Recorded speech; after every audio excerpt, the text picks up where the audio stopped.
to do as part of your essence. When you are on the journey to know yourself, there are many paradigms from which you will break free. These paradigms are like boundaries and fences that you have not realized surrounded you. Ask for a grand enhancement of your identity and learn what it is to feel expanded, to experience yourself on many levels of perception. Most of all, learn what it is to trust the process. In your wildest dreaming, you cannot currently imagine where Earth is headed.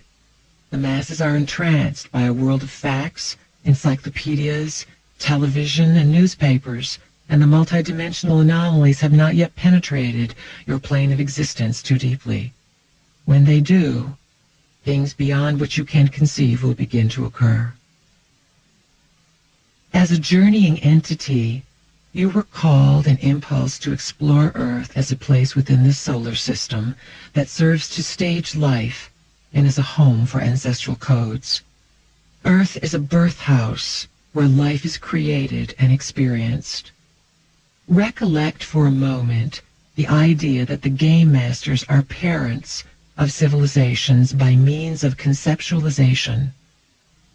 They create and hold thought forms and then proceed to distribute untold plans to draw meaningful life into their creation.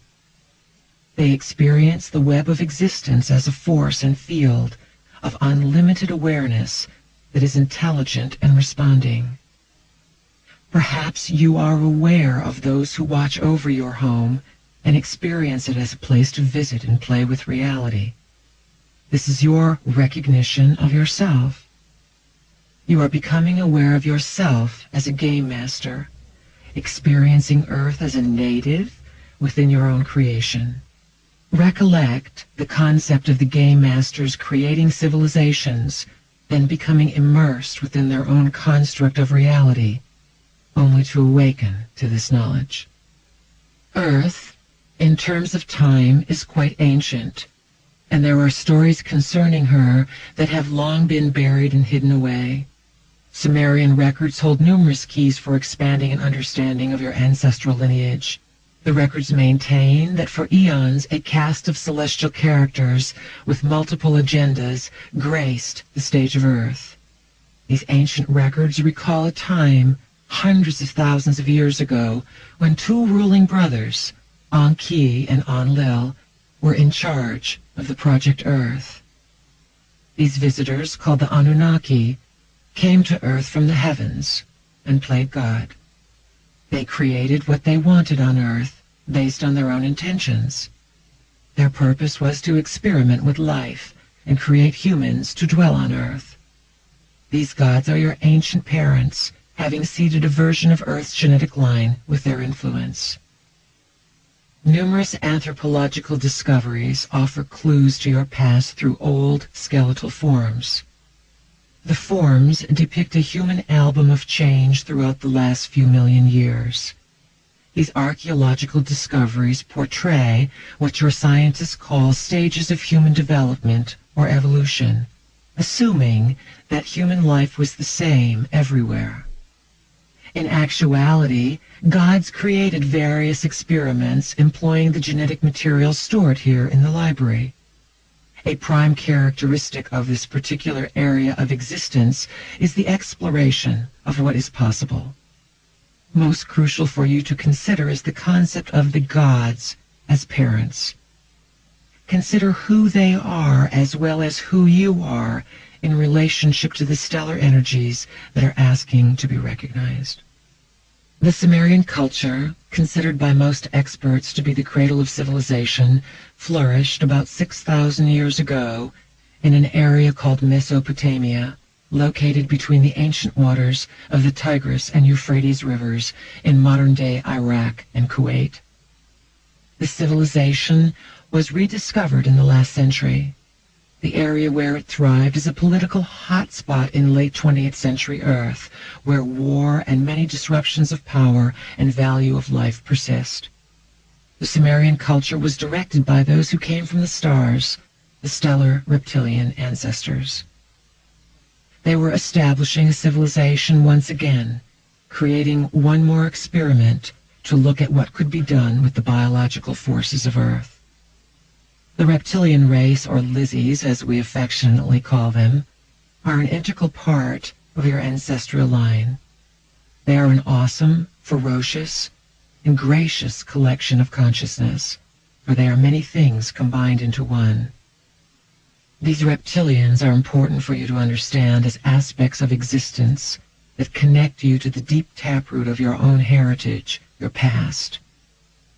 In order to grow further into understanding yourself as a blossoming entity on the wheel of life, unfolding into the story of 12, it is essential that you understand your home, your roots, and your genes. Understand that the reptilian energies are creator gods. They are master geneticists who assisted the original planners in designing the living library. They are an ancient race and are very advanced in creating sentient biological forms. They were some of the prime instigators in putting together the human species on this planet. They learned their craft from the ancient ones. As master geneticists, the Lizzies know their trade. They are highly skilled in genetic organization and manipulation. They far surpass many brilliant beings in their ability to genetically adjust life. So in the vastness of existence, the reptilian families are known to be creators and are responsible for organizing the genetic structure of life forms. Memories are buried in your cells, and you are not quite sure what's there. Feel your body and imagine your spinal column, chakras, and 12 strands of DNA as a tree of life growing upward. At the bottom of the tree there is a serpent, like a taproot, connecting you to Earth. Imagery will help you get in touch with your reptilian ancestry so you can have a neutral look without labeling anything. Visualize the serpent energy climbing your tree, rising up your body, electrifying you. As a member of the reptilian family, serpent images trigger cellular memories of the gods who made you, showing you that you sprang from the serpent and that the serpent brings you life. Sometimes the ancient reptiles that your myths call dragons hoarded crystals. Crystals are senders and receivers of information. Many of the highest civilizations were anchored by reptilian energies who had access to the human blueprint and carried this human blueprint from another system into this one. The reptiles did this by bringing a tremendous amount of crystalline energy and hoarding, collecting, and storing it inside lairs or caves as underground bases of operation. Then they sent versions of themselves to the outside world as their representatives, very often in the form of snakes. It was the only way they could enter the outside world without being harmed. If they had come out in their dragon nature, the consciousness of the existing humans at the time could not have withstood the encounter. Many people would like to abandon Earth at this time, as if she is no longer a worthy place to live. Angry voices don't like the conditions of the cities or the water. As if the Earth herself created these conditions, we would say to you, what better place would you find? Your home is what you make of it. Many of you are very disturbed by the masses of people that continue to choose to kill and go to war. We remind you that those who believe in this experience will create it and seek it out. You can exist in a parallel reality simultaneously with this and not attract it to yourself. There is a great cleansing that is occurring, and you cannot stop it. The energy of Earth is being sped up so that those energies with which you vibrate in the core of your being and those truths you discover from your ancestral line, you will manifest forward. It is a traumatic time because it seems as if the systems that represent family and civilization are falling apart. Those systems that do not work are indeed falling apart, and you will be rattled to the core of your being to find something that will work and that values Earth. If you cannot take care of your home, then perhaps you do not deserve one. Earth is a priceless jewel, and you are considered by many